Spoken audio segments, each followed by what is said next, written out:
Sí, ya estamos acá. Ya estamos por Facebook, ya estamos por Meet.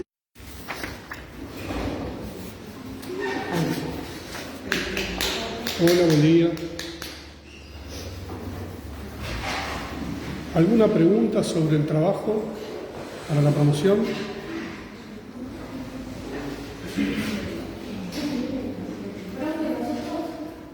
Fuimos avanzando un poco en el trabajo y me quiero preguntar si después de la clase, o estamos medio complicados con el área de consulta, que Bien. es virtual, podemos dejarle algo y lo mismo usted por medio para un medio que podría responder. Más o menos lo que es, digamos, si estamos encaminados. Si quieren, yo tengo un ratito después de la clase, charlamos. No hay problema. A ver. Vamos acá. Bueno, quedan pocas clases. Yo voy a hacer, en estos días voy a grabar una serie de videos, clases de apoyo sobre temáticas que no pudimos abordar porque hemos tenido muy pocas clases. Les pido a los que cursan virtual o el teórico, sí, sobre todo los cursantes virtuales, que se pongan al día con los comentarios de las clases en comunidades.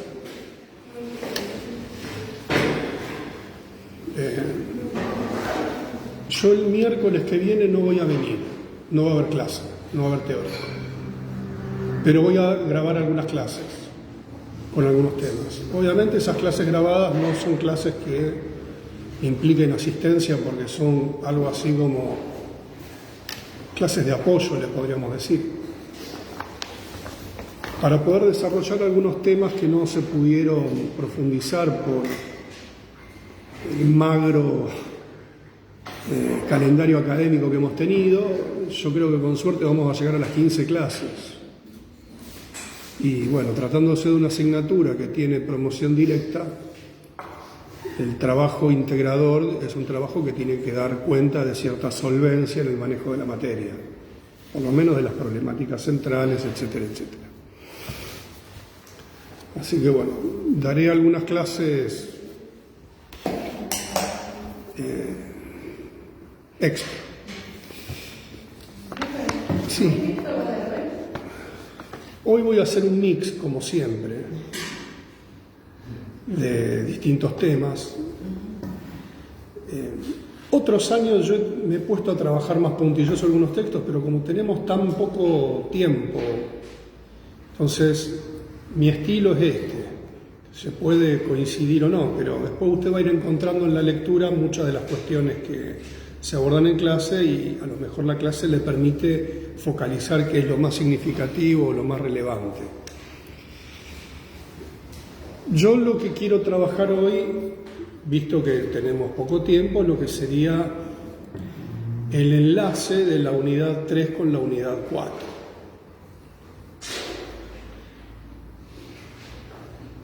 Seguimos siempre sobre este eje que desde mi punto de vista es el que abre el campo así como un fuelle, como si fuera un bandoneón así que se abre y se extiende, que es antropogenia y disciplina, como dos cuestiones que atraviesan el campo de la psicología en educación en la medida de que nosotros, por un lado,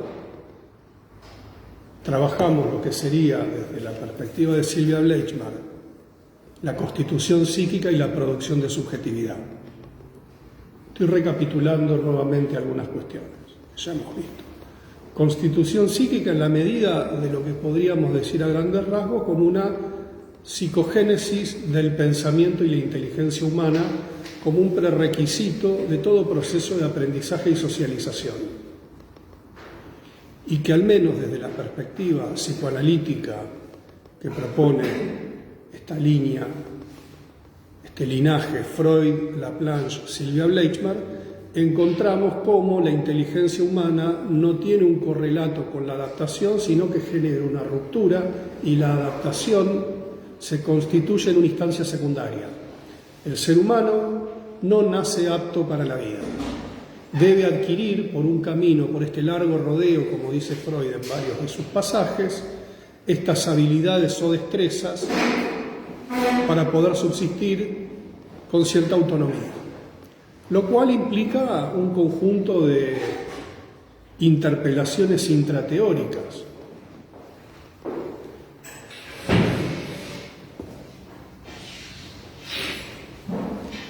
Por ejemplo, si el yo, como instancia, se encuentra en correlato con la naturaleza y la adaptación, o es una ruptura con ella. Freudianamente hablando, la respuesta es bastante sencilla. Un yo narcisístico responde tanto por momentos a la realidad fáctica como a las aspiraciones narcisísticas. Bleichmar tiene dos conceptos, a mi modo de ver, bastante interesantes, que son también de algún modo una deriva de esta idea que aparece en Freud, a veces de manera un tanto zigzagueante, entre las pulsiones sexuales y pulsiones de objeto, o pulsiones yoicas. Es decir, es claro que el yo es una instancia que interactúa en el plano de la realidad. Y nosotros aquí adentro estamos desplegando funciones yoicas. Ahora, estas funciones yoicas no son un producto del ADN, no venimos prescriptos con nuestro yo se constituye. Y se constituye en un proceso narcisante, y Freud, como ustedes bien conocen, plantea una teoría de un narcisismo primario y un narcisismo secundario. Un primer tiempo de catexia del objeto, un segundo tiempo, digámoslo rápidamente, con cierta donde juega la identificación, un aparato psíquico clivado, cuestión que no coincide en todos los autores psicoanalíticos. Por ejemplo, Melanie Klein no considera que haya un narcisismo primario. Esto es una diferencia fundamental con Anna Freud. Es decir, no nacemos con un yo previamente constituido, desde la perspectiva Freud, Laplanche, Bleichmar. Esto es producto de un conjunto de operatorias que tienen como efecto, consecuencia, éxito del proceso constitucional, un individuo capaz de ubicarse temporoespacialmente, un sujeto con la capacidad de autohistorializarse, de mencionarse en primera persona, de asumir la lógica aristotélica, principio de no contradicción y tercero excluido, cuestiones que no vienen dadas del orden del inconsciente. Esto no sería la centralidad de la obra de Sylvia Bleichmann en torno a la inteligencia. Por lo tanto, la inteligencia, paradójicamente, no sería algo adaptativo, sino precisamente una desviación del instinto.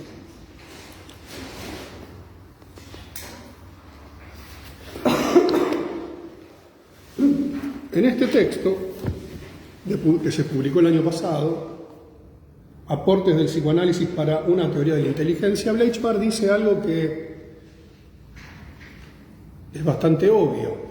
Para ella, la inteligencia sigue el mismo camino que la sexualidad.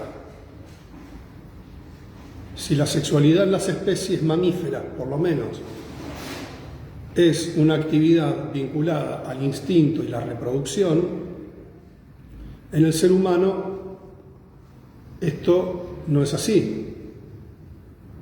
La sexualidad humana está, si bien obviamente está relacionada con la reproducción, pero la plasticidad de la misma tiene como objeto la ganancia de placer más que el acto reproductivo. Si no, no se entendería la plasticidad que tiene la vida sexual humana, la venta de juguetes sexuales, el Viagra para los varones, etcétera, etcétera, las pastillas anticonceptivas, sino que las personas cumpliríamos un ciclo de fertilidad y una vez que el ciclo de fertilidad finaliza, estaríamos desinteresados de la vida sexual. ¿No? Es decir, la vida sexual humana incluso se realiza de modos y formas, no voy a entrar en detalles, donde es absolutamente imposible fecundar por esos medios y por esas vías. Me parece que todos sabemos a qué me estoy refiriendo.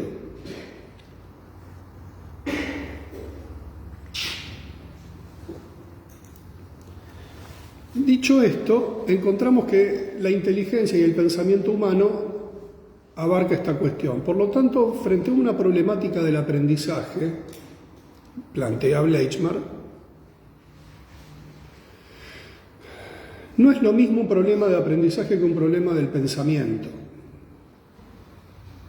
Puede haber un problema de aprendizaje, lo que se ha denominado en algún momento fracaso escolar, entendiendo por ello cuando alguien no cumple las exigencias o las expectativas del sistema educativo. No siempre viene dado por una problemática del pensamiento. Alguien puede ser muy inteligente y tener problemas de aprendizaje, y esto puede remitir a muchas cuestiones. Una de ellas puede ser un problema en la didáctica, en la pedagogía. No toda persona logra adaptarse en el amplio sentido de la palabra, y este es el gesto de amplio sentido de la palabra. No todo el mundo logra adaptarse a los métodos pedagógicos, por distintas razones. Razones culturales, características del sujeto. A veces las personas más narcisísticas les cuesta aprender porque son más tenaces en sus ideas, etcétera, etcétera. Pero no tenemos un problema en el pensamiento. Les voy a dar un ejemplo práctico. Hace mucho tiempo atrás, cuando yo concurro a un establecimiento escolar con los residentes, cuando teníamos la residencia educativa, una maestra, profesora de colegio secundario, me pide que por favor yo observe una clase porque había un grupo que le resultaba inmanejable. Ella tenía razón, el grupo era inmanejable. Estamos hablando de adolescentes. Uno de los temas que voy a hablar en una clase aparte es la problemática adolescente, de lo que poco se habla, de esos sujetos rebeldes. Entonces, clase de geografía. Desde tiempos inmemoriales la clase de geografía fue diseñada para hacer quilombo, para aprender poco y hacer quilombo. Borren esto, es una broma, no estoy incitando al quilombo en las clases de geografía, pero bueno, yo tengo recuerdos muy particulares de las clases de geografía. Levantar el mapa y que haya otra cosa detrás, bueno, todas esas cosas que se hacen en las clases de geografía.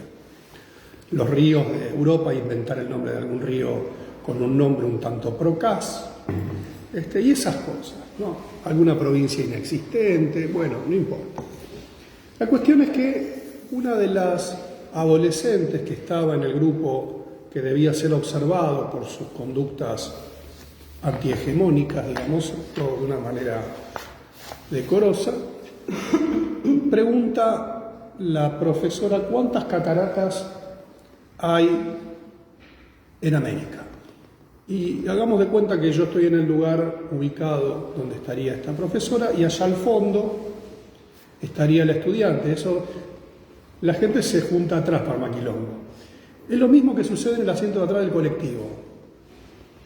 Siempre los quilomberos van atrás. Bueno, esto fue muy parecido. Entonces, la estudiante levanta la mano y yo vi que esta pobre mujer se ponía pálida y transpiraba cuando levantó la mano a esta estudiante. Y dijo 3. Hay 3 cataratas. La profesora la miró. Dijo, ¿cómo 3? Sí, 3. No, hay 2. 3, le dice el estudiante. A ver, enuméremelas. Niágara, Iguazú y mis cataratas que no veo nada acá atrás. Obviamente hubo un estallido de risas, ruido. Yo no sé si no tiraron bombas de estruendo adentro del aula. Y esta profesora me mira con cara de desesperación diciendo, esto me supera. Bien, entonces, ¿por qué doy este ejemplo? Porque acá no hay un problema de aprendizaje. Mejor dicho, no hay un problema en la inteligencia, porque el chiste es muy fino. Hay una cuestión simbólica muy elegante. Es un buen chiste el que hizo. Cuando digo elegante no es del que canta con voz de provechito. Me refiero... Elegante. ¿Cómo se llama? No tiene... Hizo una canción con el abecedario. Y le dieron un premio por contribuir a la educación. Yo no puedo creer. Bueno, si hace una canción con los ríos de América, sería un plomo también, no importa. Podrían empezar con las vocales. Bueno, el estado actual de la cultura.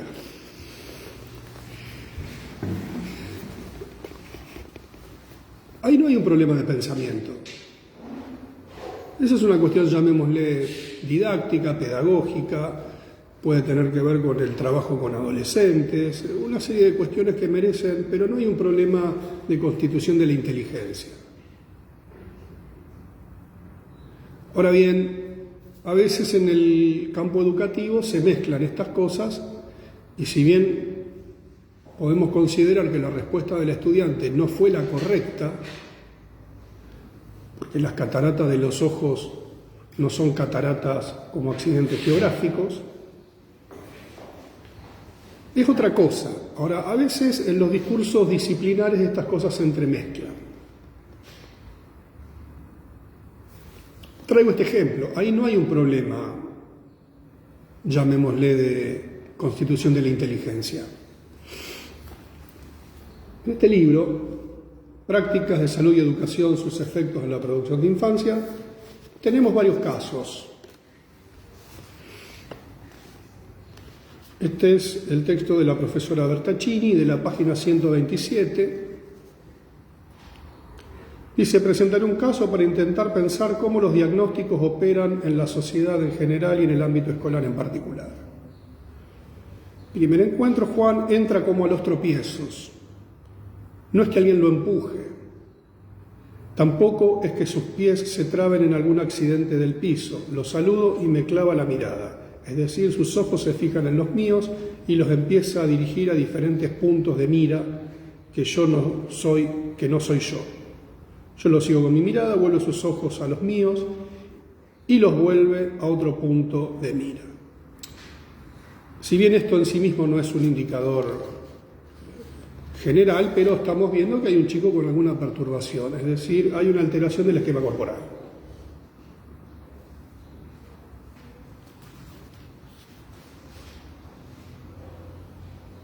Empieza a mover los brazos como atajándose, como queriendo agarrarse para no caer. Ensaya varias caídas que frena con precisión, milímetros antes de la pared del ingreso de la sala. Se hace como un manoteo en el aire y vemos un cuerpo que no está ubicado temporoespacialmente de una manera eficiente, más bien todo lo contrario, como si fuera un cuerpo sin sostén.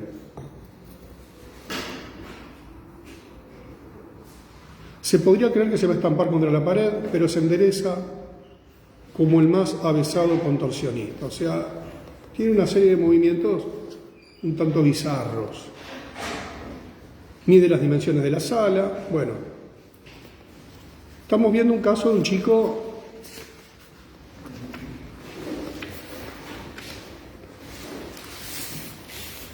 Otra de las cuestiones que plantea la profesora Bertaccini en este caso es que este chico tiene pensamientos como si siempre estuviera peleando con alguien. Bien, este chico es derivado por la escuela. ¿Por qué? Porque esto mismo le pasa en un aula. Y esta criatura llega con un diagnóstico. ADD, trastorno del desarrollo, etcétera, etcétera. Estos casos tienen algunos años y no estaba tan difundida la integración escolar.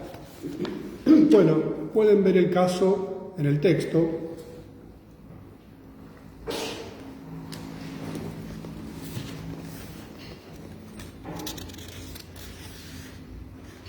La página 153, hay otro caso de la colega Andrea Santi.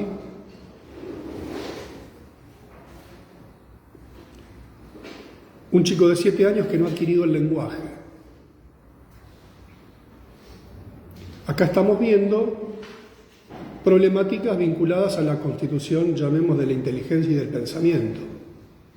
El niño anterior tiene pensamientos intrusivos. está como todo el tiempo peleándose con un objeto interno, en términos clásicos. No puede organizar un pensamiento que le permita desarrollarse escolarmente. Estamos en el campo del trastorno. ¿Siguen esta idea? Estamos hablando de trastorno acá. Si en el síntoma, como veníamos conversando, en el síntoma hay un aparato psíquico dividido en instancias, constituido, y en el caso del síntoma, lo que está afectado es un aspecto, una función del yo. Está tomada por el síntoma, pero en términos clásicos habría sujeto. Podríamos pensar en un yo constituido. En estos casos vemos un yo fallidamente constituido.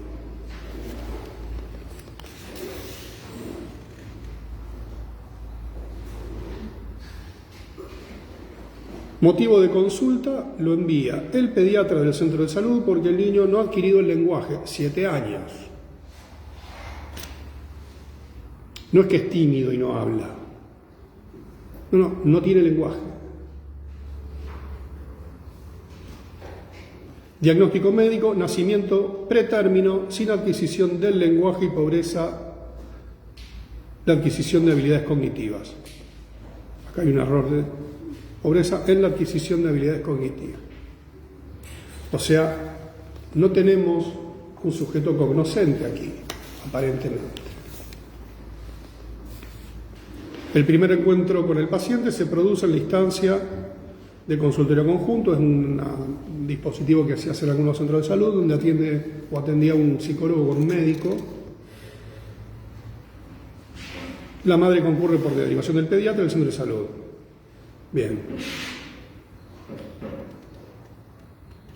La pediatra comienza a hacerle las pruebas diagnósticas al niño, se puede ver que el niño efectivamente no se comunica verbalmente, la única forma de comunicación que muestra son algunas miradas, buscándonos si desea mostrarnos algo a la pediatra o a mí. No interactúa con la madre y ella tampoco lo hace con el niño. Si estamos hablando de situaciones. Acá hay un dibujo, que son unas líneas. No van a ver, pero bueno. El que ve, que me avise, que tiene vista de lo que sea. Se ven esas líneas, estamos hablando de una criatura de 7 años. No hay forma humana, o sea, no hay un dibujo integrado.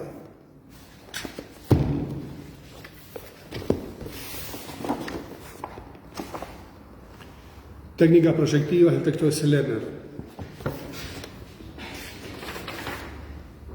Sellener va a plantear precisamente que uno de los rasgos que tiene el trastorno es la falta de integración en el dibujo. Los dibujos no tienen una espacialidad clara en la hoja, son líneas a veces dispersas, no hay figura humana constituida a partir de una edad promedio donde esto debería estar logrado, pero acá empieza una cuestión teórica que no es menor. Si ustedes cursaron evaluación y psicodiagnóstico y la aprobaron y la entendieron, que no es lo mismo, la teoría proyectiva plantea que lo que sucede en la hoja es lo que está pasando en la psique del sujeto. Hay una proyección. En esto hay una coincidencia con Piaget, que lo que da cuenta el dibujo no es de la realidad, sino del momento de la estructura, diría Piaget. Ahora estamos viendo acá una estructura que no ha progresado. ¿Por qué? Porque no ha integrado. Pero no estamos hablando de un garabato infantil de un tiempo anterior, estamos hablando de la dificultad que tiene este aparato psíquico para integrar. Es decir, si ese dibujo también de alguna manera tiene un correlato con cómo percibe, y cómo percibe en función del momento estructural. Aquí Sellener plantea algo que para mí es muy interesante y se los transmito a todos los argentinos. Ella va a plantear 3 tiempos de inferencia frente a una situación de estas características. Así le dice, 3 tiempos de inferencia. ¿Saben lo que es una inferencia?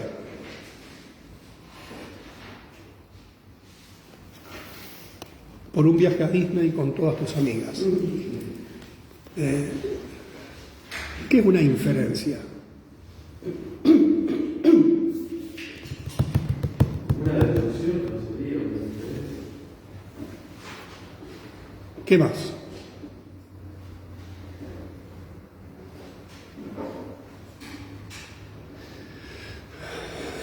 Está bien lo que decís, está perfecto, pero se lo puede ampliar un poquito más. ¿Qué es una inferencia? Yo pienso que bueno, hay un modelo teórico, un modelo de caso evolutivo para interpretar el gráfico de los chicos. Bien. Y a medida que no se respalda con eso, va haciendo una suposición y lo va contrastando. Una hipótesis, diría. Claro, hipótesis y deducción. Claro, una inferencia es una hipótesis. Pero se diferencia de lo que comúnmente se llama un silogismo.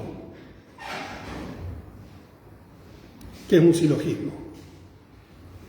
Por un viaje a Disney con todas tus amigas. Un razonamiento, ¿no? Bien, pero un tipo particular de razonamiento.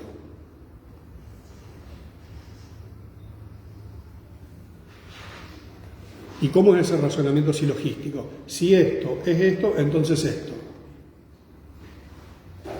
Como si fuera un efecto de lógica sumatoria. La inferencia no.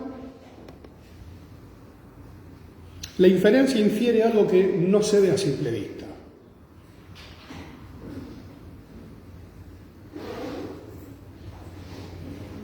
O sea, las interpretaciones psicoanalíticas tienen más que ver con la inferencia que con el silogismo. Yo infiero que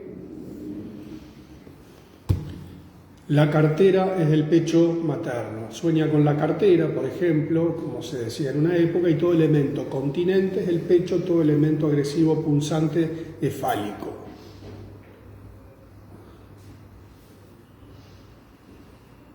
Esa interpretación es una inferencia, porque no hay nada en la interpretación que en su división marque elementos previos. La inferencia es una hipótesis que dice algo que no está explícito en el objeto. La poesía, por ejemplo. Borges, alguna vez hablando de poesía, decía, bueno, los ojos y las estrellas.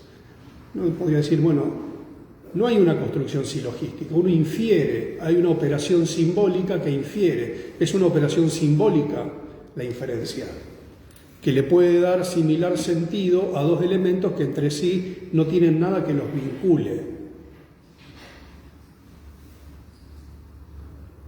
¿Se entiende? O sea, la tos de Dora era la tos del padre, dice Freud. Eso es una inferencia, porque podría decir, Dora está resfriada. Una idea de una identificación es una inferencia. Y en todo caso, su veracidad o no se medirá por la eficacia clínica, por las aperturas que genera en el paciente, en la memoria, en el juego infantil, etcétera, etcétera. Bien, ¿por qué estoy planteando todo esto? Porque estamos viendo casos en donde el yo ve detenido, inhibido, bloqueado o no encuentra condiciones de posibilidad de su progreso. La pobreza simbólica, como decía Melanie Klein, limita la capacidad del yo de desarrollarse. Estamos en el campo del trastorno.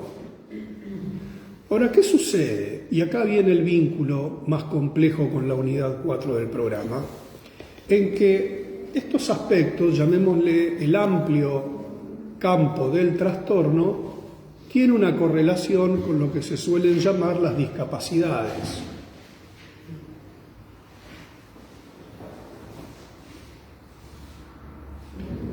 Las debilidades mentales.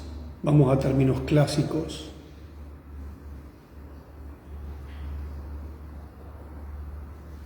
¿Van siguiendo esto? Las oligofrenias. Hay un alto y un número bastante considerable de nosografías que toman todo el campo de las discapacidades, las debilidades mentales. todo este tipo de situaciones que no permiten que alguien desarrolle una trayectoria escolar, al menos como estuvo prevista. Cuando digo trayectoria escolar me estoy remitiendo a una concepción relativamente nueva, porque el sistema pedagógico tradicional era guiado por una noción, llamémosla, evolutiva. La evolución de un niño, una niña o un adolescente está en correlación, está en coordinación con los tiempos del sistema educativo. Se supone que un niño sano hace un recorrido, una trayectoria lineal por el sistema educativo sin mayores alteraciones. Ahora se ve que esto no es tan así. Hay discontinuidades, y estas discontinuidades se pueden dar por muchas razones. Por cuestiones sociales, por cuestiones culturales, o por estas problemáticas a grandes rasgos, digamos, de la constitución subjetiva. Entonces, en otra época, lo que pasaba era que muchos de estos niños y niñas o jóvenes comenzaban a marchar en paralelo al sistema educativo, lo que se llamaba la educación especial, o se llama porque aún existe. Entraban a circular por los gabinetes, por las distintas instancias de apoyo escolar. Pero hoy en día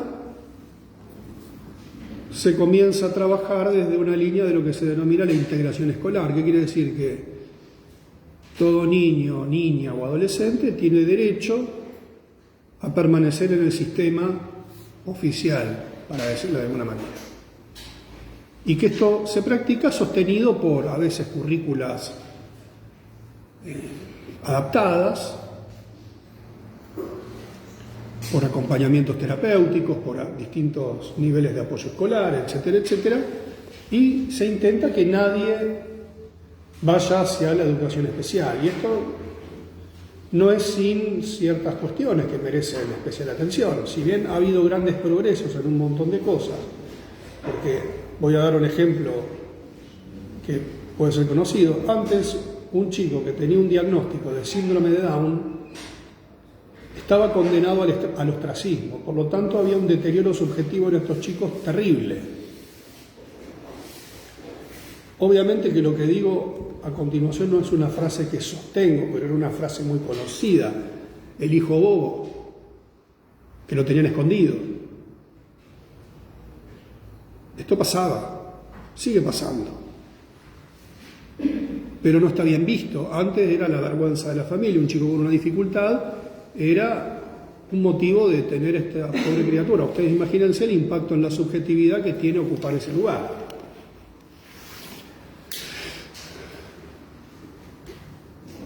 Bien, por lo tanto, la distinción entre síntoma y trastorno es un diagnóstico, creo yo, fundamental. ¿Por qué?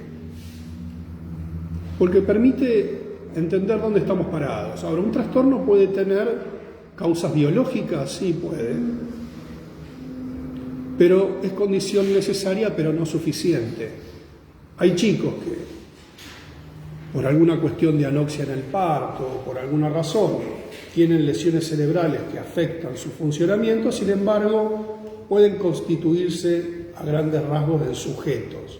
No quedan en patologías severas que no le permiten constituirse.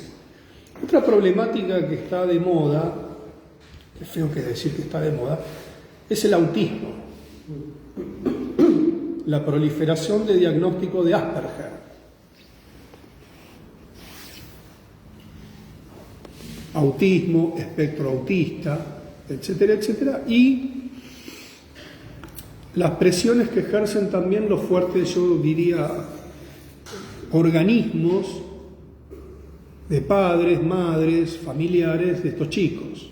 Incluso hay quienes sostienen que no se trataría de una patología, sino de un modo de vida. Después tenemos las clásicas psicosis infantiles. que son casos terribles. O sea, una psicosis infantil son casos terribles. Los que hemos trabajado con niños psicóticos vemos un nivel de sufrimiento en estas criaturas atroz. Y que por lo general son niños que terminan maltratados. ¿Por qué? Porque generan situaciones muy complejas.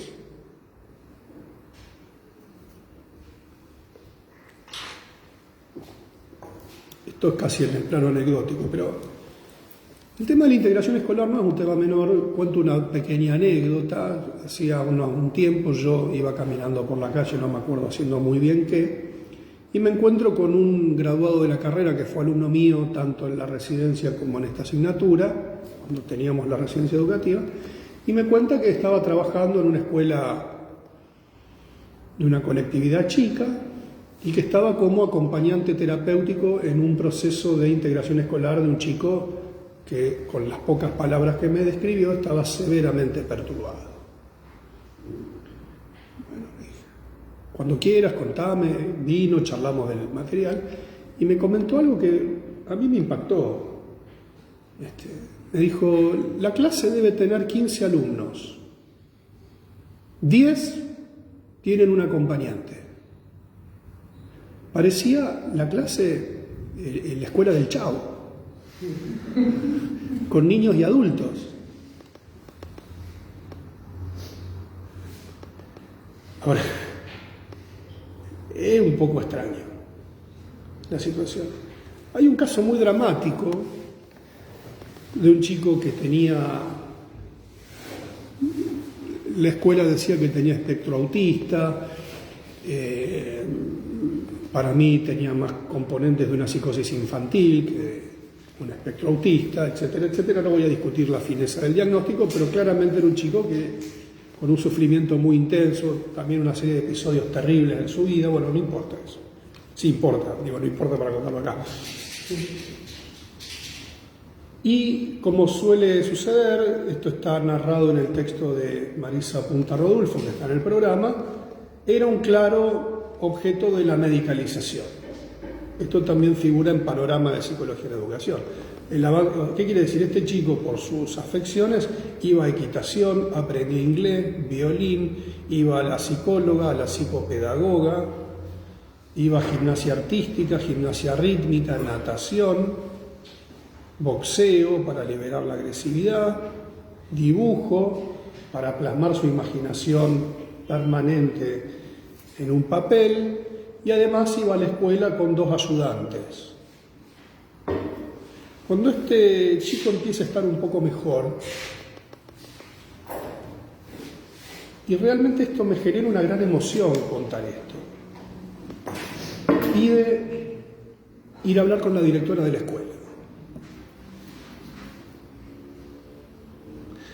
El acompañante, como si fuera un custodio, le dice, bueno, vamos. No quiero ir solo. ¿Estás seguro? Sí, quiero ir solo. Estamos hablando de un chico de 9 años. Quiero ir solo.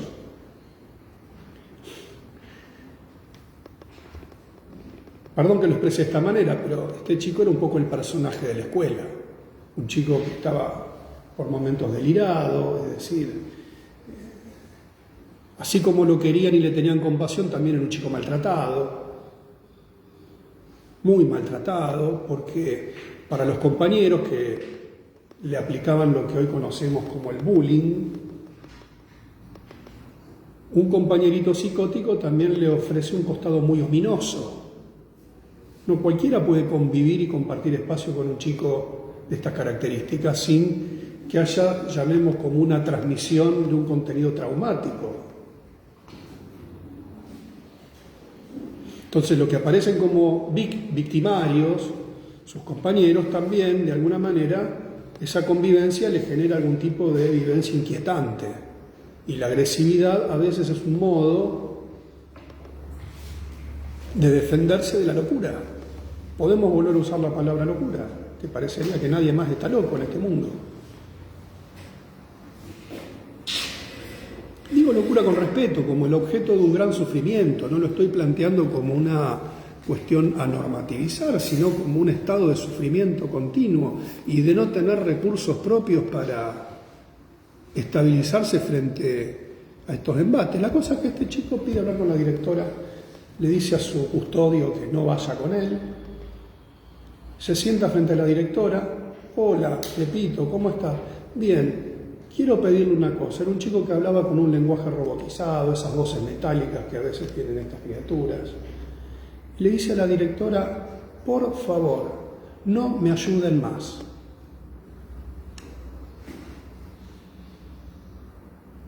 Quiero estar tranquilo. No me ayuden más. ¿Se entiende? O sea, repite colálicamente lo que todos le dicen de por qué lo invaden todo el tiempo. Te estamos ayudando, te queremos ayudar. Esto es para ayudarte. Todos te ayudamos. Y el pibe dice: no me ayuden más.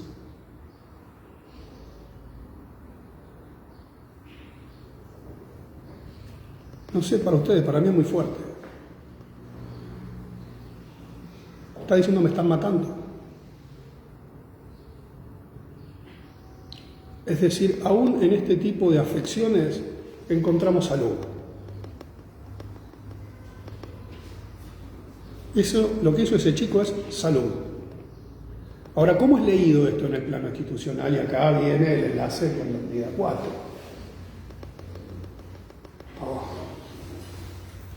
Pepito no quiere que lo ayudemos más. Lo leen en un sentido probablemente literal. Este chico que necesita ayuda para todo, porque en un registro era así. Si no tenía alguien al lado, se dispersaba en sus pensamientos, no prestaba atención, giraba en círculos, se paraba, gritaba, cantaba, de repente tenía ataques de pavor, probablemente bajo un estado alucinatorio, y siempre tenía 2 personas que lo contenían. Esto con sus compañeritos. Estamos hablando de chicos de 9 años.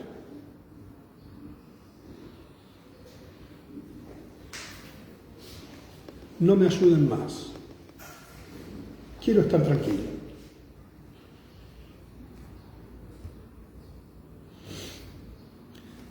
¿Por qué planteo esto? Porque cuántas veces en nombre de las grandes causas también perdemos de vista al otro. Entonces, esto que estoy planteando se llaman analizadores. Todo lo que ingresa al sistema disciplinar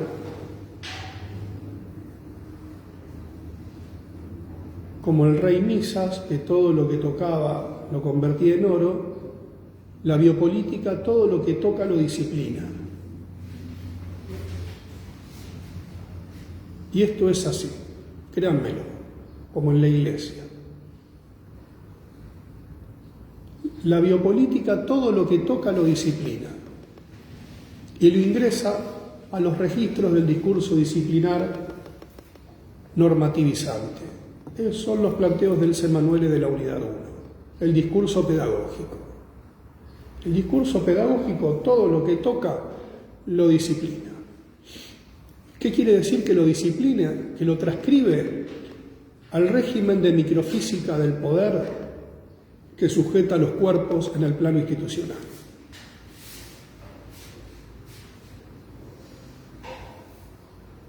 Como cantaba el poeta, a ella le gusta la disciplina, dale más disciplina.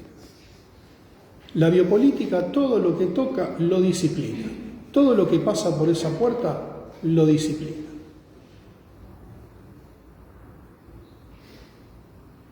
No puede hacer otra cosa.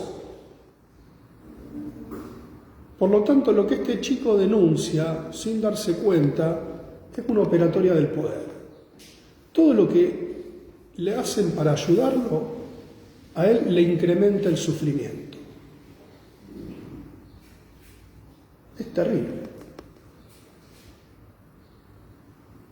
Me están haciendo sufrir. Este chico está diciendo: me están torturando. Con cara de ternura, hablándole dulce, Lo está matando.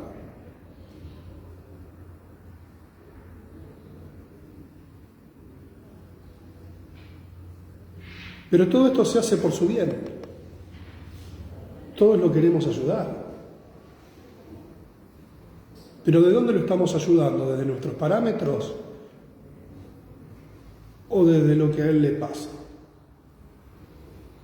¿Para quién está pensando en lo que esta criatura realmente necesita en su momento? Y esto no se trata de convertirse en ángeles de la guarda, sino de comprender. A veces es difícil ser escuchados en estos registros cuando las indicaciones que uno puede llegar a pensar van en contrasentido de lo que a veces la sociedad espera de un sujeto, porque la pedagogía, como creo que alguna vez dijimos en la unidad 1,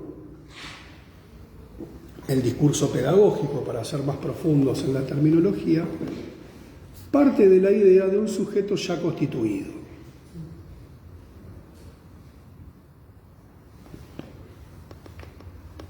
Y no tiene ninguna obligación al respecto. Y no está mal que la pedagogía, como práctica, piensa que tiene que trabajar con un sujeto ya constituido, así como la medicina sostiene que el paciente tiene que estar vivo. Si no está vivo, no es más un paciente de la medicina.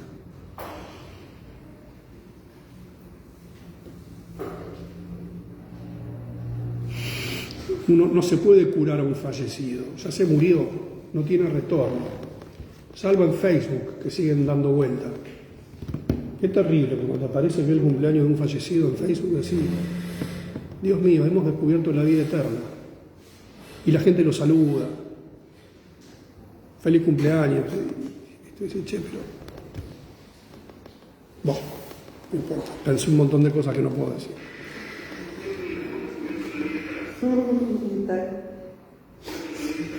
Bueno, siga con...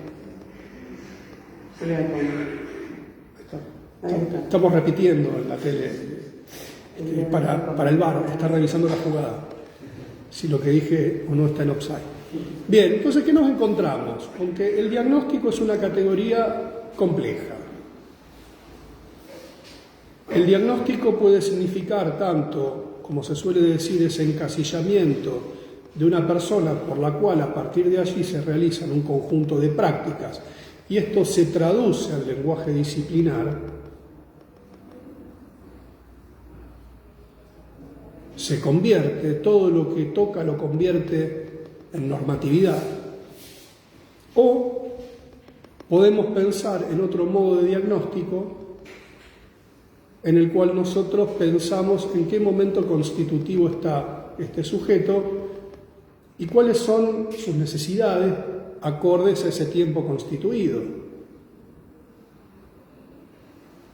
Para una criatura que padece un trastorno, una sobreestimulación de actividades, como si fueran funciones yoicas que deben solamente perfeccionarse, desarrollarse, desde mi humilde visión, es absolutamente contraproducente, porque es alguien que está sometido a una excitación y estímulo constante. Lo volvés loco.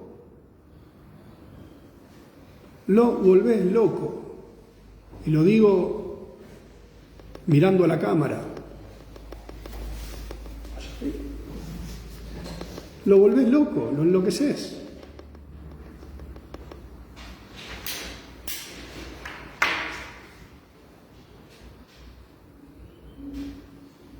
Yo quería hacer eso, preguntarle. Acá me dicen que está en offside lo de los muertos en Facebook, me parece.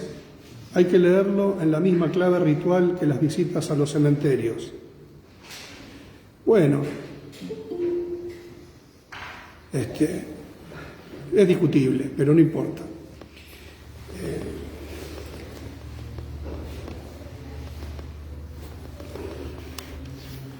Entonces,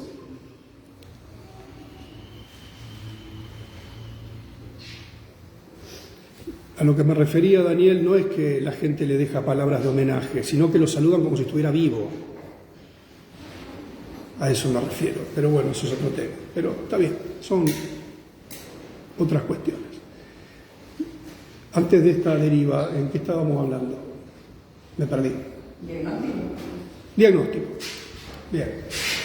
Entonces el diagnóstico establece esta bisagra. Se me acalambró la pierna. La bisagra. Hablando de bisagra, se me dobló la pierna. Esto es un síntoma histérico en vivo. Estoy como las histéricas de Freud. Emma, es un momento muy emotivo para la ciencia. Esto que están viendo es pura realidad. Me acalambro en vivo. Hago un síntoma histérico para todos ustedes. Bueno. Me tiro como los jugadores de fútbol, estirar así, que tienen la gamba tipo dando clase. Entonces el diagnóstico establece esta bisagra. Ahora, ¿quién establece el diagnóstico? ¿De dónde viene? Ahora, ¿es algo que se diagnostica y esto pasa a ser parte del legajo de la persona? ¿O el diagnóstico es la hipótesis de trabajo que establecemos frente a una situación y mantenemos algún tipo de reserva sobre esto? ¿El diagnóstico es parte de la privacidad del caso o es lo que se dice del caso para activar ciertas cuestiones? Bueno, esto es una tensión existente hoy en día. Son lo que yo diría las grandes paradojas del esquema de inclusión. Hasta dónde esto integra o hasta dónde es un ejercicio, llamemos, de cierta crueldad en algunas situaciones. No digo en todas. Y esto se discierne situación por situación. Caso por caso.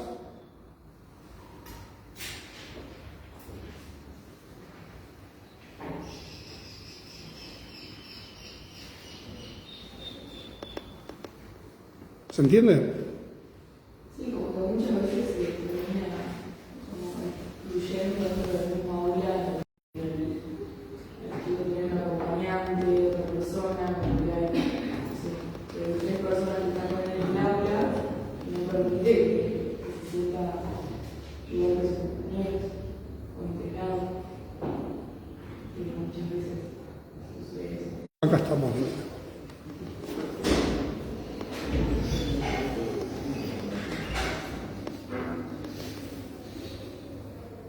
Ya volvimos.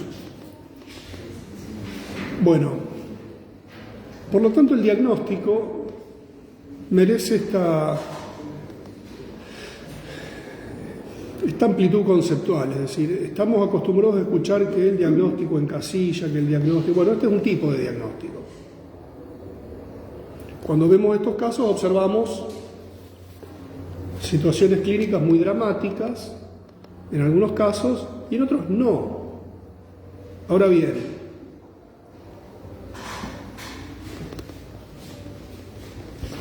esto plantea Silvia Bleichmar y yo creo que tiene razón. Cuando una criatura tiene un trastorno, o un adolescente, en los casos de los adultos ya tienen otro tipo de denominaciones, poco puede hacer la pedagogía por ellos, porque lo que está afectado es la globalidad del aparato, el funcionamiento.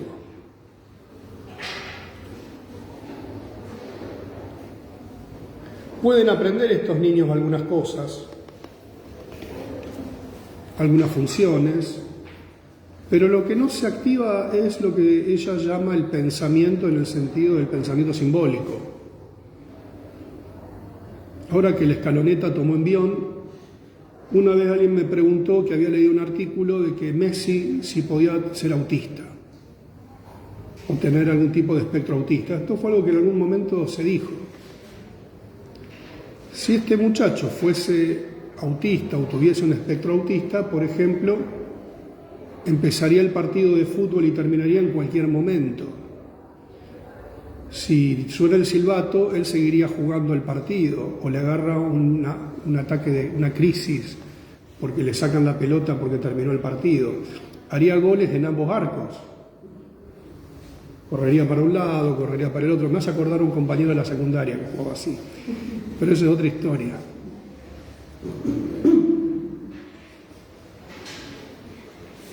A lo mejor tendría mucha destreza con la pelota, porque viviría haciendo jueguito compulsivamente, pero no tendría una comprensión de vamos ganando, vamos perdiendo. Difícilmente le dé pases a los compañeros, pueda seguir un esquema táctico, una rutina de entrenamiento, etcétera, etcétera. Ahora, porque sea un poco retraído en su personalidad. Ahora, esto, un artículo incluso que se escribió sobre este tema. Y creo que es un tanto exagerado, es decir, como les decía la otra vez sobre la serie Atypical, hay una frase que merece la pena la serie cuando este muchacho reflexiona, dice, mi amigo dice que los autistas somos los que vemos la realidad tal cual es, porque el resto de las personas le imprimen al mundo sus fantasías, sus miedos, sus cosas, y nosotros lo vemos como es. O sea, no hay fantasía. Es decir, no hay un desarrollo de la subjetividad lo suficientemente profundo. Esto es lo que es.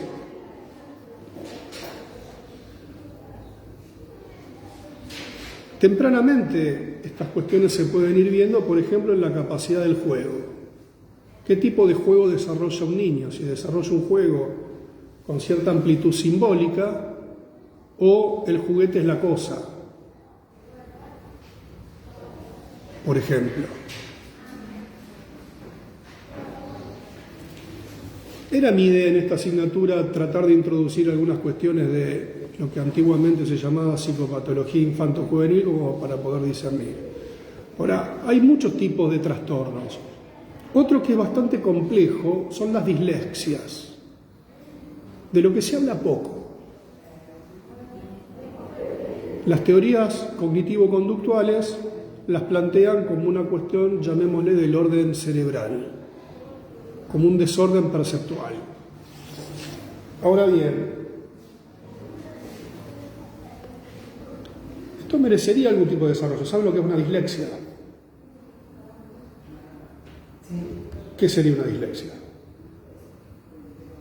Son personas que tienen dificultades para la lectura, para las leyes, Exacto. Por ejemplo, todos somos un poco disléxicos. ¿Vieron esos memes donde aparece una frase que dice algo y debajo dice, no, decía otra, si leíste esto, porque uno lee como Gestalt, ¿no? Ve eso, bueno, todos tenemos cierto grado de dislexia. Ahora, este modo de organización de la percepción merece un trabajo y un estudio. O sea, es una cuestión, llamémosle, de orden perceptual o de recomposición psíquica de la percepción. O sea, si lo leemos piagetianamente, ¿quién lee un texto? La estructura.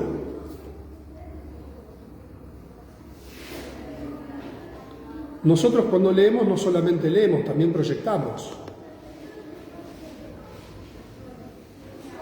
Porque estamos reconociendo no solamente el valor de esa palabra, de esa letra, de esa articulación, sino que le aplicamos un sentido a lo que leemos. Leí mal. Esto nos pasa, a mí me pasa muy seguido. Yo debo ser bastante disléctico.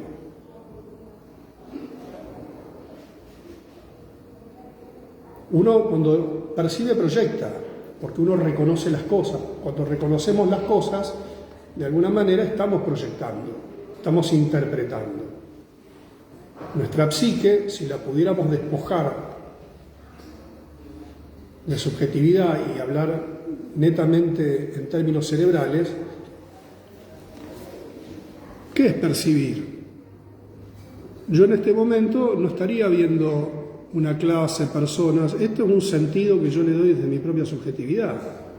Yo estaré viendo luces, colores, rasgos, intensidades, que es mi organización psíquica la que me permite discernir que estoy percibiendo. Ahora, si yo no tengo esta organización, lo que tengo es un conjunto de estímulos. Y este conjunto de estímulos, si yo no tengo una psique capaz de representar, es un quantum de excitación, como plantea Freud en el proyecto, Q, se llama esto, que arrasaría cualquier posibilidad de representación. O sea, percibimos el mundo desde nuestra organización psíquica, desde nuestro aparato. Si este tiene modos particulares de organización, a lo mejor percibimos las cosas de otro modo.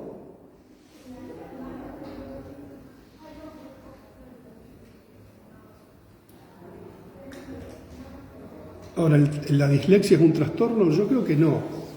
Yo creo que es un desorden de otra característica. Las personas dislécticas son personas que pueden llevar una vida, entre comillas, normal, sana. Incluso conscientes a veces de esta limitación, leen varias veces algo, le piden a alguien que se los lea. Hay problemas, llamemos, en una función de organización, pero son sujetos que pueden pensar. Incluso muchas personas que padecen dislexia son grandes artistas. Y a lo mejor son grandes artistas porque padecen dislexia. ¿Qué quiere decir? No es que porque padecen dislexia son grandes artistas, sino que están en un trabajo de recomposición del mundo y de las cosas que les permite tener esa sensibilidad del artista, de en algo ver otra cosa. Y para en algo ver otra cosa uno necesita deformar la percepción. ¿Por qué no le pasaría lo mismo al leer un texto que también lo deforma? Recrea sobre el objeto, sería en términos winnicottianos. Bien, estos suelen ser los trastornos que por lo general encontramos en líneas generales. El famoso ADD, que es bastante amplio, el trastorno del desarrollo, cuando encontramos en el campo educativo estudiantes, alumnos que no logran organizar su pensamiento acorde a lo estipulado. Después está el campo de las dislexias, que se suele llamar. Y después tenemos el amplio espectro de la psicopatología, en donde esto dentro de un ámbito institucional, todo esto es retrascripto a la microfísica del poder y a los discursos institucionales. Entonces acá vamos a dividir un gran campo, porque por un lado tenemos estas situaciones singulares de los estudiantes frente al diagnóstico. El diagnóstico tanto en el sentido disciplinar como en un sentido de hipótesis de trabajo.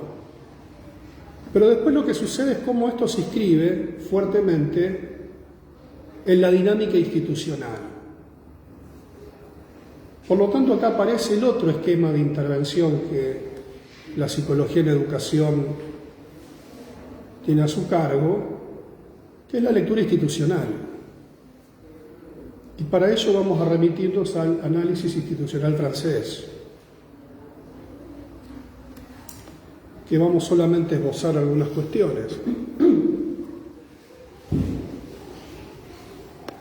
El primer punto, yo diría que el análisis institucional francés tiene un surgimiento en un momento histórico bastante puntual, que es el célebre Mayo francés, mayo del 68, si no me equivoco, donde una revuelta obrero-estudiantil conmueve al mundo y especialmente a Francia a partir de una serie de huelgas, barricadas y planteos principalmente antiinstitucionalistas. O sea, como dijo Marx, todo lo sagrado es profanado. Bien, todo lo sagrado de las instituciones del Estado son cuestionadas, son puestas patas para arriba. La familia, la locura, la pedagogía es puesta patas para arriba. ¿Qué quiere decir patas para arriba?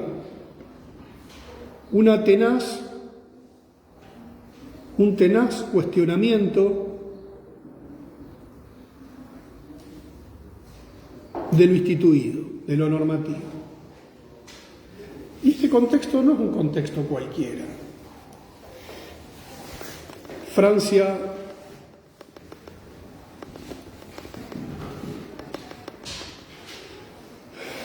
está inmersa en lo que se llaman las luchas anticoloniales.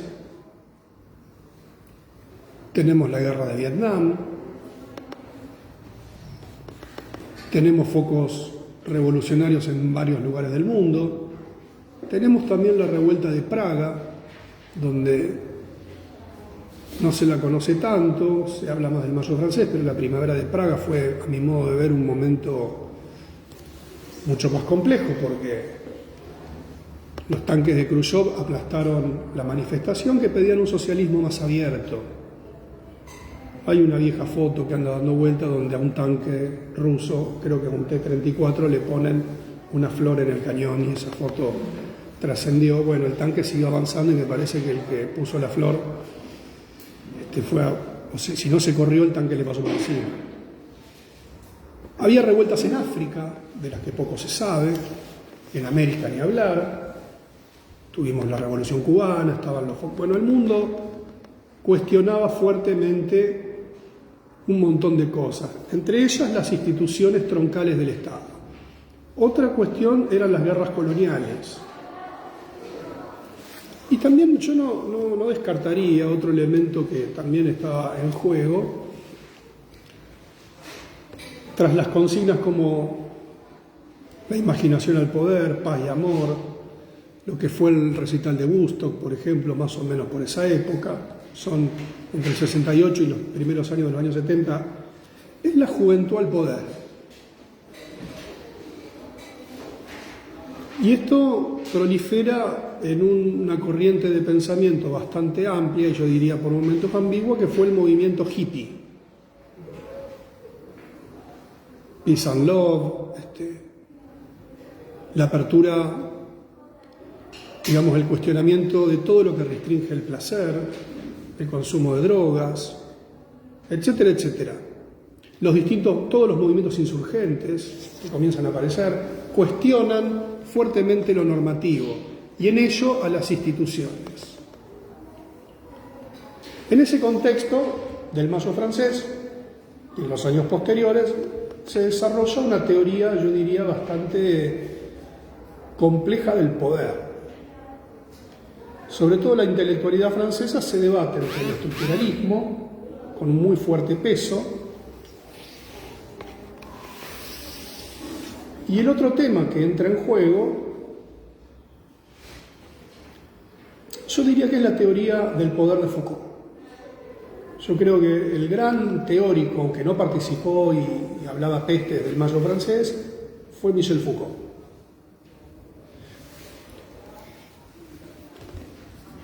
Sobre todo por su concepción del poder. Es decir, en el año 70 se produce la ruptura del PC francés, un PC prosoviético con un PC más crítico. Y yo creo que Foucault en esta ruptura es clave, porque Foucault lo que trabaja es una teoría absolutamente novedosa de las relaciones de poder, pero también inaugural de un nuevo mundo.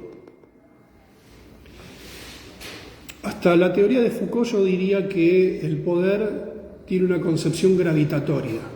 Cae de la estructura, de la superestructura, baja a la estructura.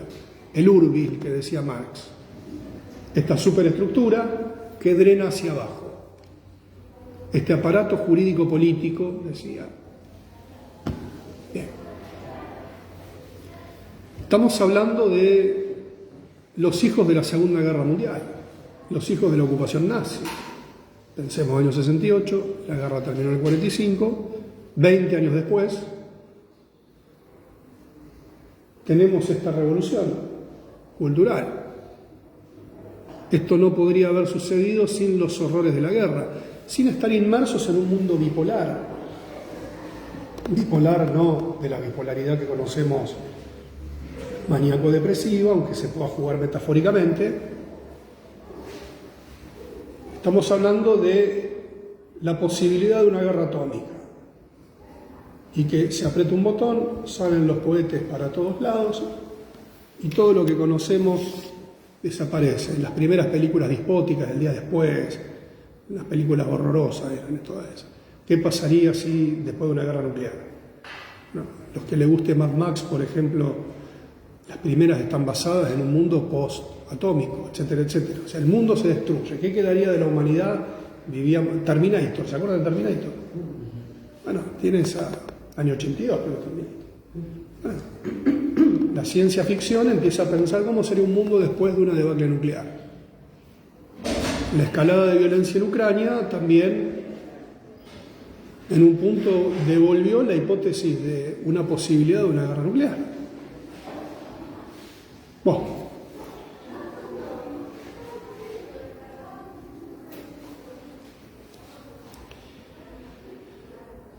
Entonces comienza un cuestionamiento muy fuerte y yo diría que las dos instituciones más cuestionadas son la locura y la pedagogía. La teoría Foucaultiana del poder es una teoría que piensa el poder como inmanente y lo piensa en red, no lo piensa de manera gravitatoria. El poder es inmanente, se encuentra en los nodos de la red y el poder es estratégico.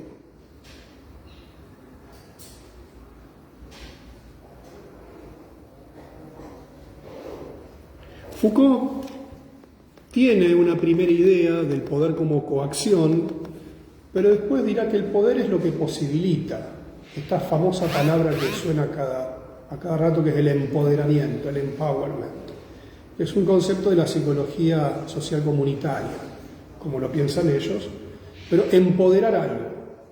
¿Qué quiere decir? Tomar ese poder inmanente y desplegarlo, y que el poder puede brotar de cualquier lugar.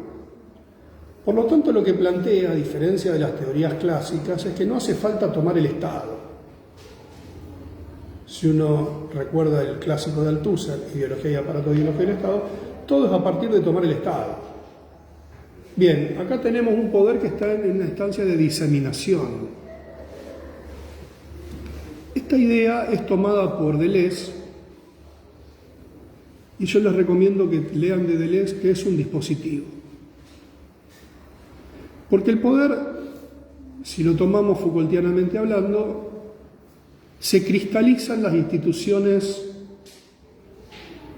Él utiliza este término paroxísticas: la cárcel, la escuela y el psiquiátrico, en donde se ve con mayor nitidez cómo el poder coacciona sobre los cuerpos, el poder controla los cuerpos.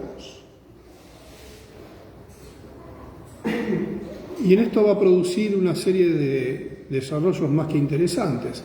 Si el poder, el Estado, antes lo ejercía sobre el territorio, dominar y controlar territorio, ahora se trata de controlar cuerpos, de controlar mentes. Y la manera de controlar cuerpos y mentes es lo que él llamará la normalización.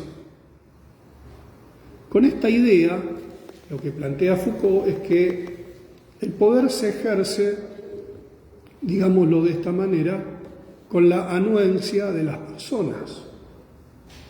El poder no es solamente coacción, el poder también genera identificación con él, y que las personas nos sintamos cómodos en un mundo donde nos veamos normales.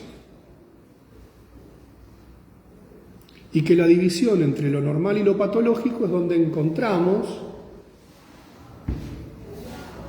esta cristalización de las relaciones de poder. El otro aspecto que trabajará Foucault, y creo que es vigente, que es la sexualidad, y que este poder también actúa sobre la sexualidad, qué es normal y qué es anormal de la sexualidad.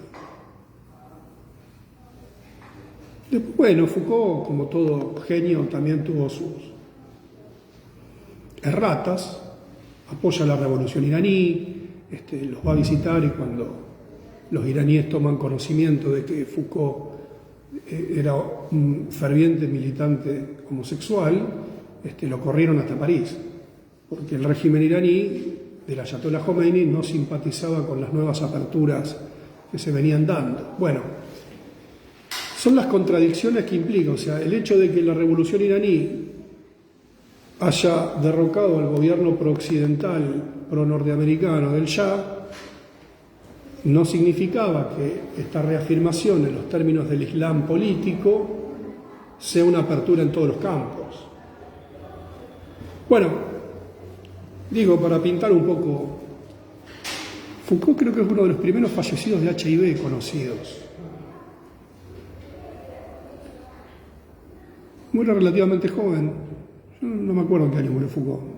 En los años 80, por ahí. Bueno, la cuestión que Foucault llama gubernamentalidad a este modo con el cual las disciplinas y la normalización también establecen un modo de mentalidad de gobierno. Y en sus últimos textos, años 80, Foucault prevé, calcula el avance de lo que hoy conocemos como el neoliberalismo. Estas son las ideas que tomará, por ejemplo, Deleuze en Post-Scriptum sobre las sociedades de control. Ahora bien, volviendo un poquito para acá. O sea, Luis,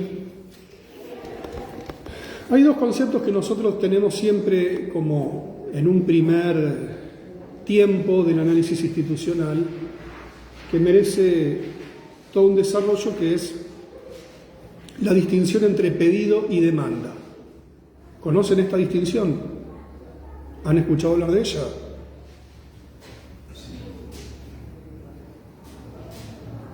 Vamos al ejemplo de esta estudiante que hablaba de las cataratas. El pedido es una cosa, la demanda es otra.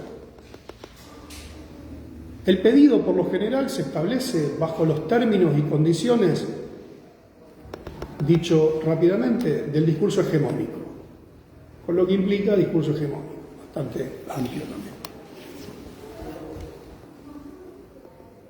O de cierta hegemonía cultural.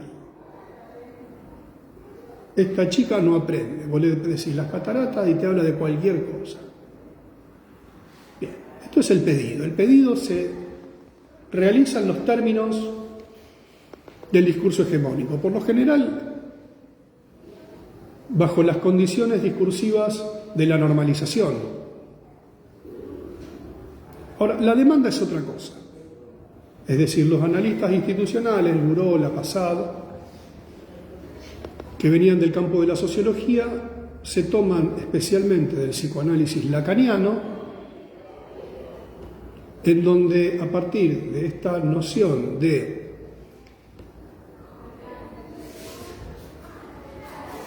digámoslo así, cómo estoy posicionado frente al objeto A, es decir, frente al deseo del otro,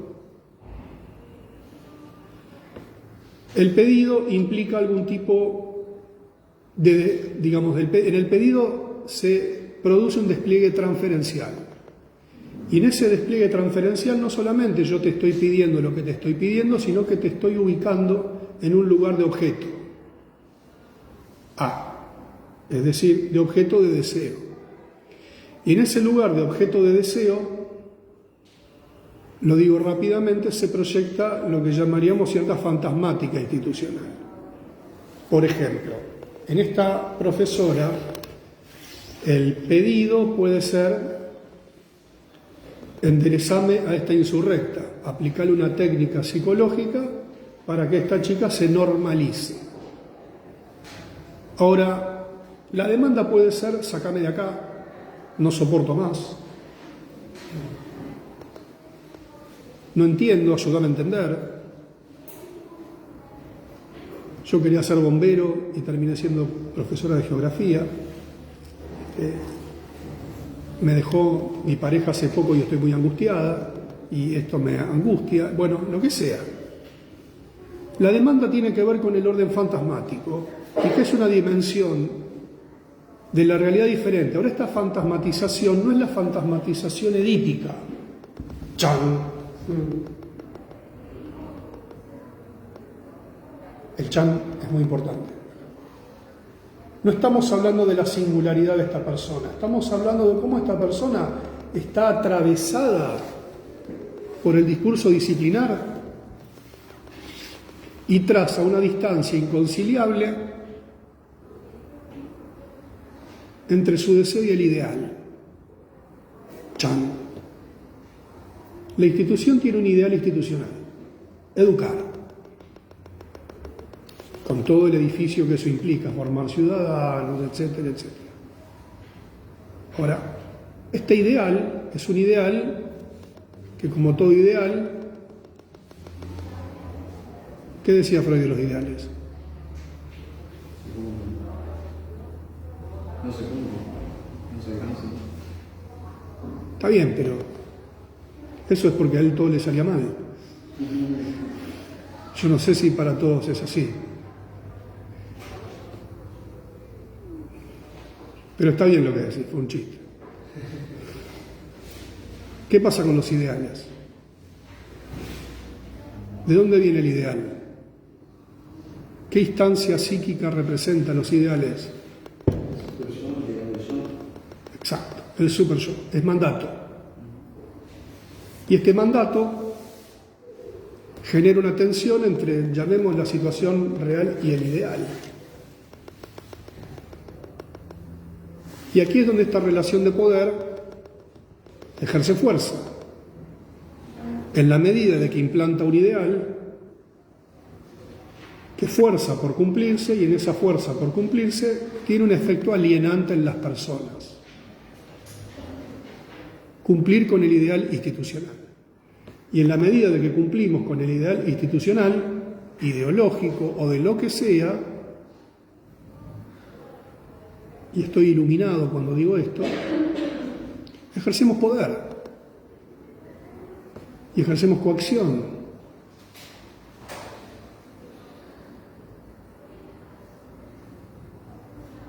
Y a lo mejor empezamos a castigar. Recordemos que las instituciones disciplinares francesas son y eran muy estrictas.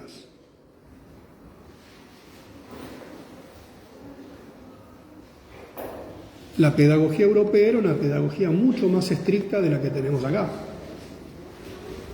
Entonces, el análisis institucional es aquel que a partir de donde se cristalizan estas relaciones de poder y las vemos con nitidez, vamos a llamar a esa escena analizador. Esa instancia de máxima tensión que se da en la escena institucional la vamos a llamar analizador. Y el analizador equivale a lo que en psicoanálisis lacaniano se conoce como significante. Esto, dicho de otro modo,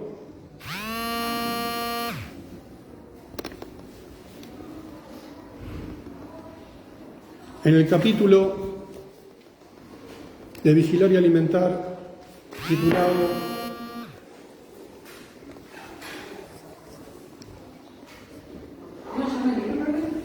Vigilar y Alimentar, está en el programa. La desnutrición infantil como dispositivo analizador, página 77, hay un desarrollo donde estoy planteando esto mismo.